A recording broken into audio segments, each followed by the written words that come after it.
Welcome back to WeAreSC's Recruiting Roundup with Scott Schrader. I'm Dylan Brashier, and we're back on another Friday with some more important recruiting news. After a flurry of commits and visits, we have a lot of stuff to talk about. Scott, lead the way. Yeah. It was a lot of people are watching this will already know this happened, but I think people always appreciate kind of our feedback on everything that goes on. And last weekend, USC hosted 12 official visitors. We talked about them all on our last show. And it was one of those weekends that I don't think we've experienced. I don't even know if we experienced a weekend like this last one when Pete Carroll was the head football coach at USC, where you bring in 12 official visitors and 5 are committed within 24 hours. Right off the bat. Sunday was when the visits ended, and they ended really, really early in the morning, some like at 8 a.m. So there was a commitment from Jarvis Boatwright, who was a late addition to our visit list. He was just kind of a guy USC went and visited his high school later in the spring, set up in a visit, came. I mean, it's the only visit he took. And he's a safety from Clearwater, Florida, and he was the first one to pull the trigger and announce his commitment. So that was a great way to get the day started, and then it just kind of kept going. The entire day was just kind of like, all right, who's going to be next? Because USC Twitter, Lincoln Riley, kept putting up the fight on bat signals out there, like who's committed. So something's coming. What we ended up happening is you ended up having Cameron Fountain from Atlanta, Georgia, a very, very talented, raw but extremely talented. I think this is a guy we have him ranked pretty high at On3, top 150 type player, top 200 player anyway. Edge, and he announced his commitment. His mom was all over social media just talking about how much they loved USC, and if his kid didn't want to take any more official visits, she was okay with that. She loved USC. Anytime, we talked about this last week, anytime the mama is overly like positive about a certain school, the kid almost always ends up there. So we were right about that one. Manasseh Itete, offensive lineman from Modesto, California. He announced his commitment. And then Dakota Fields was really kind of, this was a kid that I think a lot of people thought was going to end up at Oregon. All of the predictions until we put ours in anyway for USC were for Oregon. And he had hit me up on May 26th via text message and told me, so Scott, don't tell anybody, but I'm planning to announce my commitment the Sunday when my official visit to USC ends. So we kept it quiet, and I put a prediction in for USC, and he waited a day and ended up announcing on Monday. So I think it was a conversation I had yesterday with Mark Culkin. We were over at Sarah High School. We were visiting Dakota. And just kind of the topic that I brought up is you kind of get a feeling and you kind of know when a program is being turned around or is turned around when guys that you were losing during the recruiting process start to commit to USC. And I would say Dakota Fields is the absolute primary example of that. A year ago, maybe 2 years ago, Lincoln Riley was there, but 2 years ago, Dakota Fields doesn't even have USC in his top 5 schools. So now he's committed, and now he's recruiting for USC, which leads me to this side conversation. Dakota Fields is a really, really quiet, humble guy. Not really like, look at me. He's not big on social media. He commits to USC, and all of a sudden he's just this ferocious recruiter for USC. So he's just like, he's all over social media. The move every time somebody's announcing a visit or whatever it might be about USC. So he gave me a quote yesterday, which was really, really interesting. Now, I've been covering recruiting for a long time, so I've heard kids say really positive things over the years. So you have to kind of filter it. And if you kind of know what's going on, you know what they kind of mean, and sometimes they're a little overly optimistic. But Dakota said, I just want you all to know we've got Cali on lockdown. So you all can figure out what that means. We will kind of guide you through it at wearesc.com. But I kind of know what that means. And, there are going to be several kids from Southern California that are going to be taking their official visits. 2 of them this weekend, Kingston Biliamu Asa, linebacker from St. John Bosco, and Peyton Woodyard, who's committed to the University of Georgia. He's a 4-star safety. Those are two of the guys. Marcellus Williams will be the following week. Marquise Gallegos. There'll be a bunch of guys coming in the following week, but I'm not sure if I even hit on all of the commits yet. No, offensive lineman. There's so much. Yes, offensive lineman Hayden Treater. I'm not sure how to pronounce his last name, and I forgot to ask him. Anyway, he's from Cherry Hills High School in Englewood, Colorado. That was another commitment that USC got. And I think with all those, we are covered. All five. So, what were your thoughts when you were watching everything happen? We kind of, expected it would be a good weekend when we had our conversations on our show. But what were you thinking when you were watching this happen? It just seemed like every minute there was something new coming on. Like there was a new commit, and I run an Instagram account where I publish graphics for the new commits, and it's just I had to keep making new ones. But I mean, hey, that's definitely the good part about it. I wasn't shocked about Dakota Fields. I'm in a little group chat with other USC content creators, but we all kind of talked about it and how Dakota Fields, and that's just huge for the program. And like you said, his recruiting for other players. I mean, that just really takes us up a notch, having that like player to player connection. And I feel like that can just take our program to the next level for sure. Yeah. And it's just kind of a sign right now to where, despite the defensive issues they had at the end of last season, whatever message that USC is sending to these guys right now, it's working. And the USC did add a lot of players over the years. But I think more importantly, a lot of our subscribers are asking, what is USC telling these guys on how they're going to improve the defense? And, we don't have all the details on what they tell every single kid. But the bottom line is there are some changes that were made to the defense. And these kids that went to practices, their parents that went to practice, some of their parents are coaches, and their high school coaches were going to these practices. They were watching the USC practices in the springs. We weren't. And they all said the defense really looked good in spring ball. So these recruits were seeing with their own eyeballs what was going on and how the defense looked. Because let's face it, are they really going to watch a more high-powered offense than the USC offense playing against this defense? So if this defense is having success against Caleb Williams and the group at USC, that's a fairly good sign. Anyway, that's my sideshow rant for right now. But yes, it was an extraordinarily energetic and exciting weekend for USC fans, and I am all for a repeat of it in a couple weeks. The Kingston Biliamu-Asa is going to be visiting this weekend. St. John Bosco linebacker with his St. John Bosco safety teammate Peyton Woodyard. Now, we have this recruiting prediction machine at On3, which I'm not a big fan of currently because I think it takes a while for this machine to kind of figure out tendencies and get the algorithm and whatever they use for it. But Notre Dame is the heavy favorite for Kingston Biliamu-Asa per our On3 prediction machine. But we feel pretty strongly that it's USC Ohio State. So I think that right now, this is a guy like Brian Odom really, really wants. And it brings me back to a year ago. Tackett Curtis and Kingston Biliamu-Asa are very, very similar in this way. Just for their age, very serious, very focused on their football careers. So they take everything with a business approach. And I think that USC, what they can sell after football is a big, big deal. And I think with Kingston, I think there's enough confidence in what Brian Odom can do as far as developing him. I think there's enough confidence in the direction of the USC football program currently.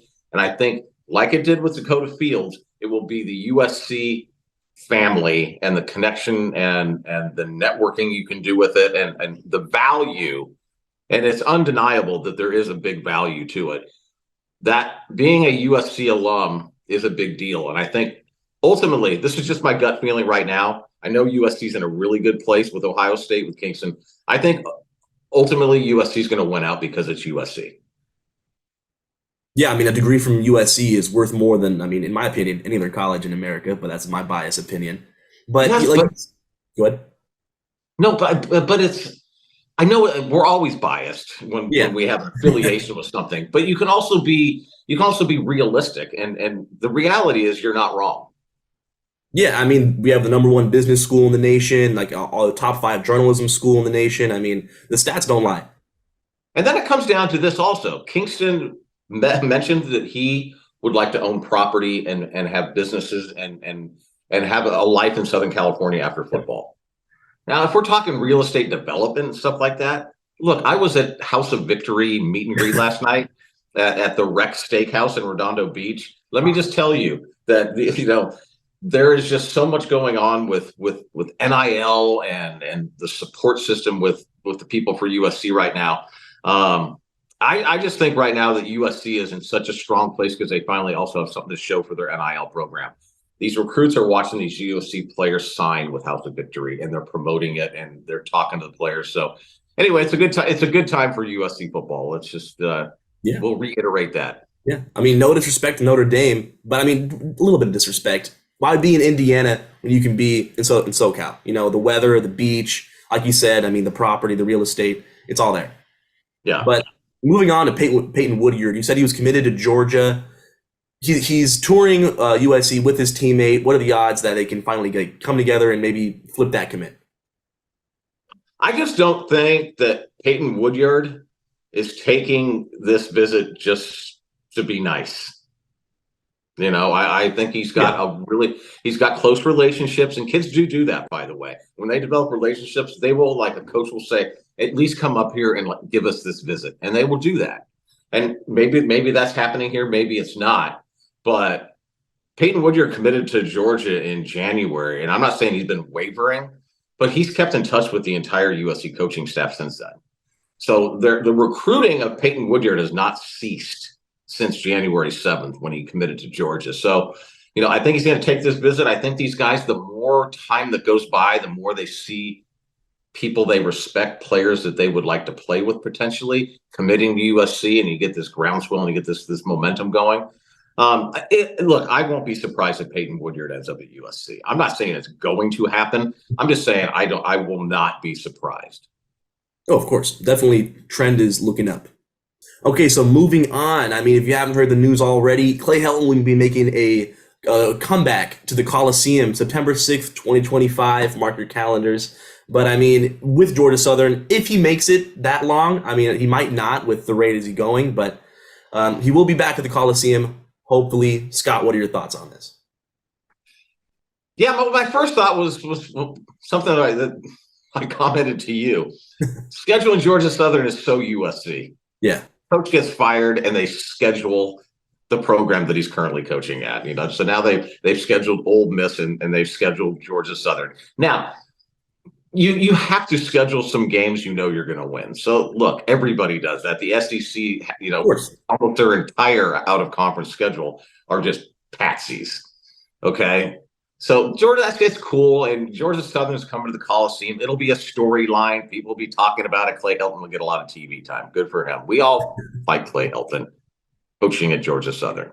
So, the Ole Miss, they're going to play them as well. But, honestly, most of the time these out of conference schedules, seems like there's been this rotation going on. San Jose State, Nevada, San Diego State, like USC's had these UNLV, these schools that they just kind of schedule like this. So it's kind of good to go off the beaten track and bring in Georgia Southern. So we'll say yay for USC. Yay for USC, but I'm not sure why bring him back. Like, what are they trying to accomplish? Like with Ole Miss too. I mean, bring back Lane Kiffin. I feel like we're kind of going in the past, and it's like we want to get revenge almost on the coaches that didn't do well for us. Who knows?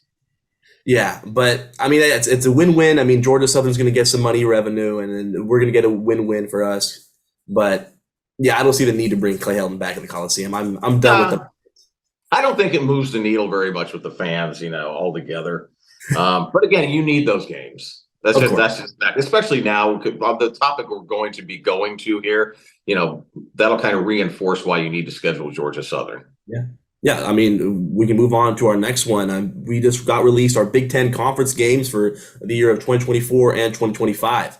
So, I mean, we need some of those cupcake games when we're playing people like, the Wisconsin, Ohio State, Penn State, Michigan, all that. But if you want to transition into that. We should transition into this because the more I think about it, the more 2024 is going to be one of the most insanely ridiculous seasons in the history Yeah. of USC football. Like Uh-huh. on paper, as we talk right now, you never know what's going to happen between Of now and course. then. But just the out of conference games for USC in 2024, LSU, Notre Dame. Yep. Then you have the Big Ten Big schedule that Ten. we're going to be talking about right now. And I'm going to let you name off the schools if you've got them in front. If you Oh, don't, for I've sure. got them. Yeah, I Yeah, got it. let's list these schools that USC is going to Yeah. be playing I mean, in the Big we Ten. don't have a set schedule yet, but we got Illinois, Iowa, Michigan, Wisconsin, Maryland, Northwestern, Penn State, and Purdue. Wait, Purdue isn't. Purdue, yeah, Purdue Yeah, and Purdue. UCLA. Yeah, exactly. And UCLA, of course, for the next conference games. But wow, I'm excited to see Penn State at home. That's no, not Penn State at home. Sorry, Michigan at home. That's going to be an insane game. You know, it's going to be really cool. It's going to be.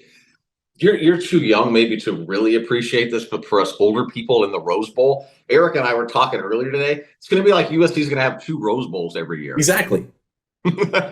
Big Ten fans coming into town. I mean, good Lord, how can you not be fired up to have these Big Ten fans come into Los Angeles for these away games for them? And then Penn State, what if USC gets to play a whiteout game at Penn State? Exactly. We're talking about that. Yeah. I'm trying to make a trip out to Penn State for that whiteout game. Yes. Hopefully.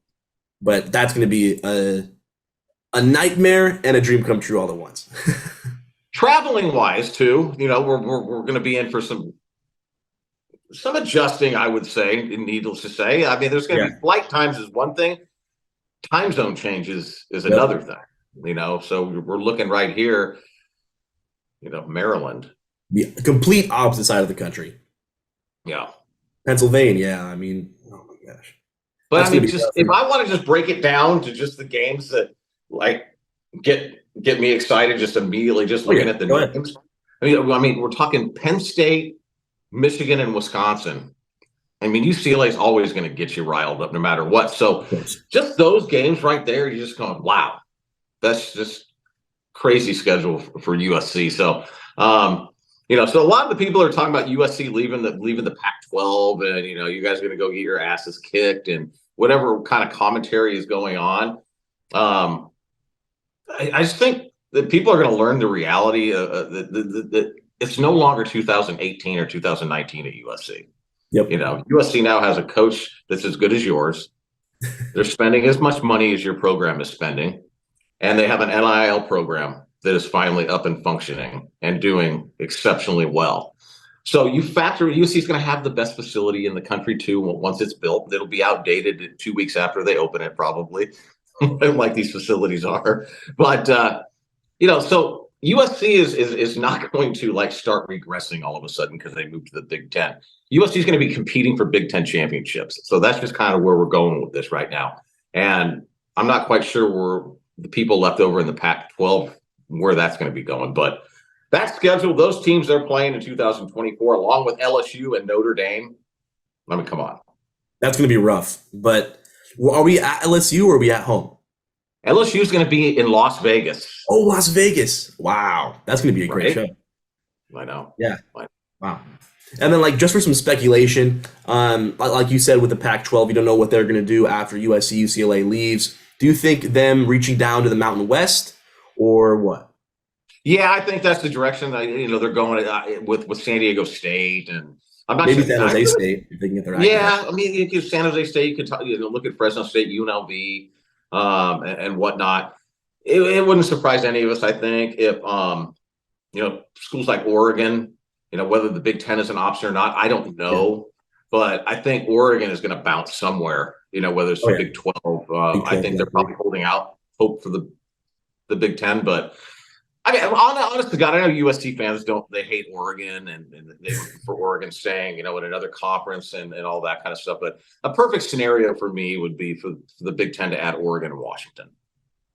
Yeah, no, I totally agree.